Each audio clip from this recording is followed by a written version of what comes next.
بسم اللہ الرحمن الرحیم۔ سورۃ البقرہ آیت نمبر 35 ترجمہ۔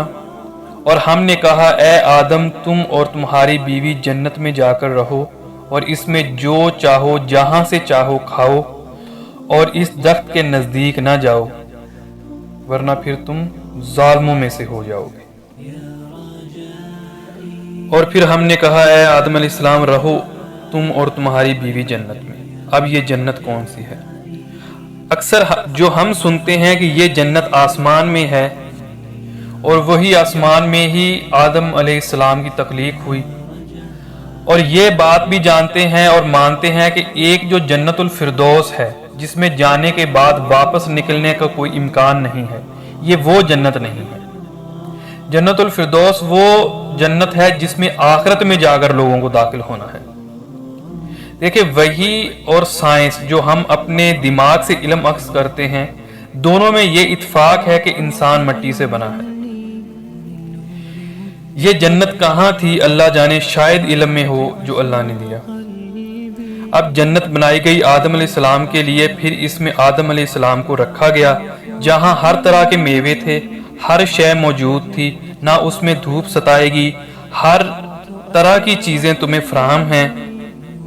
وہاں آدم علیہ السلام رکھے گئے اس لیے کہ آدم علیہ السلام کو نظر آ جائے کہ شیطان میرا کھلا دشمن ہے، وہ مجھے ورگلائے گا، میرے اندر وسوسہ اندازی کرے گا۔ اور ہم نے کہا رہو اے آدم اس باغ میں اور تمہاری بیوی بھی، اور کھاؤ اس میں سے جیسا چاہو ہر طرح کا پھل، اور ایک اشارہ کر دیا گیا کہ اس درخت کے قریب مت جانا۔ درخت کا نام نہیں لیا گیا، ورنہ تم ظالموں میں سے ہو جاؤ گے۔ ظالم وہ جنہوں نے اپنے اوپر خود ظلم کیا ہو، حد سے گزرنے والوں میں سے ہو جاؤ گے۔ اب اللہ نے بتانا بھی ہے کہ آدم علیہ السلام کو کہ شیطان تمہارا کھلا دشمن ہے۔ اب سمجھیں کہ ہزار چیزیں ہیں کھانے کی جو حلال ہیں اور چند حرام ہیں، تو اگر تم ان ہزار حلال چیزوں کو چھوڑ کر حرام چیز کھاتے ہو تو یہ تمہارا اختیار ہوا۔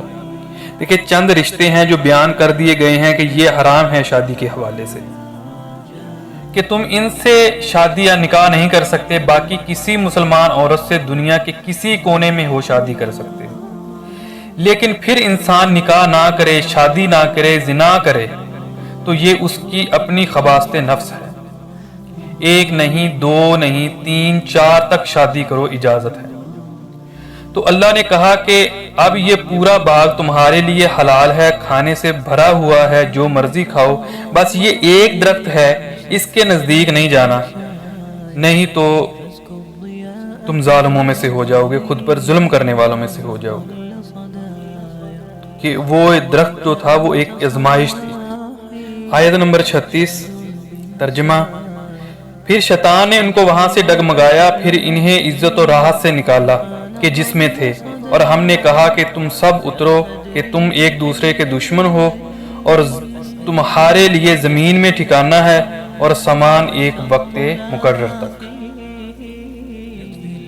تو پھسلا دیا شیطان نے ان دونوں کو اس درخت کے بارے میں، اور کس کس طریقے سے پھسلایا یہ تفصیل سورۃ طٰہٰ میں آئے گی۔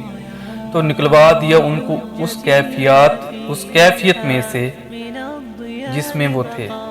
وہ کیفیت یہ تھی کہ نہ کوئی مشقت، نہ کوئی محنت، اور انسان کو اچھے سے اچھا پھل مل رہا ہے اور ضروریات فراہم ہے، اور خاص جنتی لباس بھی عطا کیا گیا ہے۔ اب ان کیفیات سے نکال کر کہا کہ اب جاؤ، یہ آزمائش کرنی تھی، ہو گئی۔ شیطان تمہارا دشمن ہے، تمہارا اور تمہاری نسل کا، اور وہ تمہیں پھسلائے گا جیسے آج پھسلایا ہے۔ تم آگاہ رہنا اس کی شرارتوں سے۔ یہ شیطان تمہارا دشمن ہے، اسے اپنا دشمن ہی سمجھو۔ لیکن یہ کہ کچھ لوگ اس کو دوست بنا لیں، اس کے ایجنٹ بن جائیں، یہ ان کا اختیار ہے، اس کی سزا انہیں ملے گی۔ اور ہم نے کہا اب اترو تم سب ایک دوسرے کے دشمن ہو۔ یہ دشمنی جمع میں آئی ہے۔